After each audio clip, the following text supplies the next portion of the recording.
Oke teman-teman, selamat datang di Bas Banajar YouTube channel. Pada kesempatan kali ini, kita akan membahas latihan berikut ini. Tetapi, sebelum kita masuk ke pembahasan video, saya akan mengajak teman-teman untuk terlebih dahulu mengklik tombol subscribe pada channel ini dan nyalakan loncengnya, lalu klik like pada video ini jika kalian merasa terbantu. Oke, langsung saja kita masuk ke pembahasan videonya.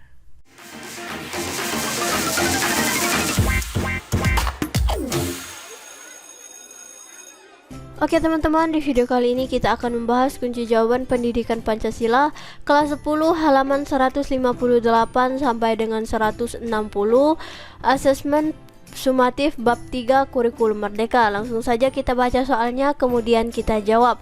Penilaian 1, jawablah pertanyaan-pertanyaan berikut dengan memberi tanda silang pada satu pilihan jawaban yang benar. 1. Perhatikan pilihan berikut. 1. Kitab Negara Kertagama, Kitab Sutta Soma. 3. MPU Prapanca. 4. MPU Tantular. 5. Kerajaan Majapahit. 6. Kerajaan Singosari. Berdasarkan pilihan di atas, asal-usul Samboyan Bhinneka Tunggal Ika berdasarkan asal kitab, penulis dan kerajaan ditunjukkan pada nomor A135, B145, C236, D245, E246. Jawabannya adalah D, 2, 4, dan 5. 2. Pembangunan ekonomi diarahkan untuk mewujudkan masyarakat adil dan makmur. Oleh karena itu, sebagai bagian dari masyarakat, rakyat merupakan subjek dalam pembangunan yang berarti A. Tujuan yang hendak dicapai dalam setiap tahapan pembangunan. B. Sarana yang dibutuhkan dalam proses pembangunan. C. Sebagai bahan untuk menjalankan proses produksi. D. Sasaran yang hendak dicapai dalam kegiatan perekonomian. E. Aktor atau pelaku yang menentukan sifat atau corak perekonomian. Jawabannya adalah E. Aktor atau pelaku yang menentukan sifat atau corak perekonomian. 3. Landasan konstitusional dari perekonomian merupakan usaha bersama berdasarkan asas kekeluargaan, yaitu pasal A. 33 ayat 1 UUD NRI tahun 1945, B. 33 ayat 2 UUD NRI tahun 1945, C. 33 ayat 3 UUD NRI tahun 1945, D. 34 ayat 1 UUD NRI tahun 1945, E. 34 ayat 2 UUD NRI tahun 1945.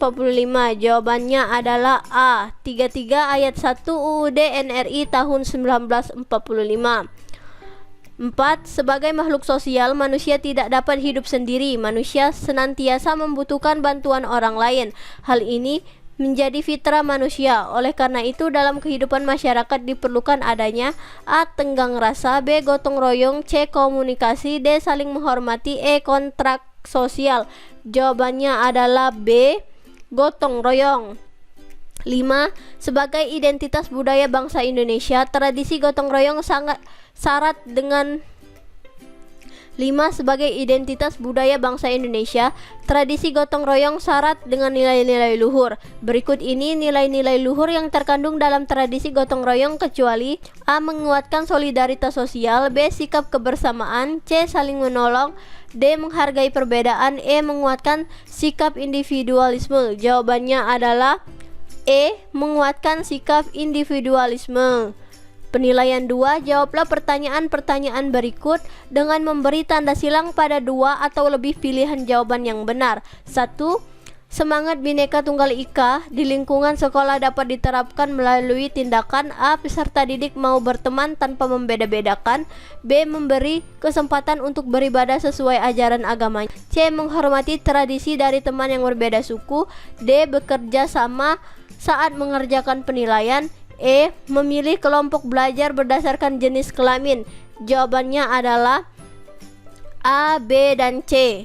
Peserta didik mau berteman tanpa membeda-bedakan, memberi kesempatan untuk beribadah sesuai ajaran agamanya, menghormati tradisi dari teman yang berbeda suku. 2. Memaknai Bhinneka Tunggal Ika di tengah kenyataan tentang keberagaman harus disikapi dengan kemauan untuk A. Bersatu dan bekerja sama, B. Bergotong royong, saling menghormati dan menghargai, C. Saling waspada dan mencurigai, D. Memahami perbedaan dalam kondisi tertentu, E. Mau menerima kelompok jika menguntungkan. Jawabannya adalah A dan B. Bersatu dan bekerja sama, bergotong royong, saling menghormati dan menghargai. 3. Pelaku perekonomian dalam sistem ekonomi Pancasila untuk mewujudkan kemakmuran dan kesejahteraan antara lain A. Individu, B. Swasta, C. Negara, D. Perusahaan asing, E. Koperasi. Jawabannya adalah A, B, C, dan E. Individu, swasta, negara, dan koperasi. 4.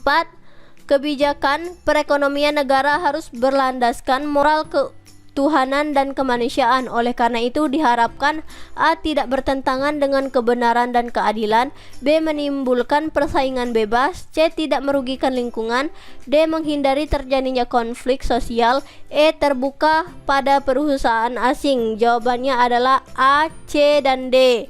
A. Tidak bertentangan dengan kebenaran dan keadilan, C. Tidak merugikan lingkungan, D.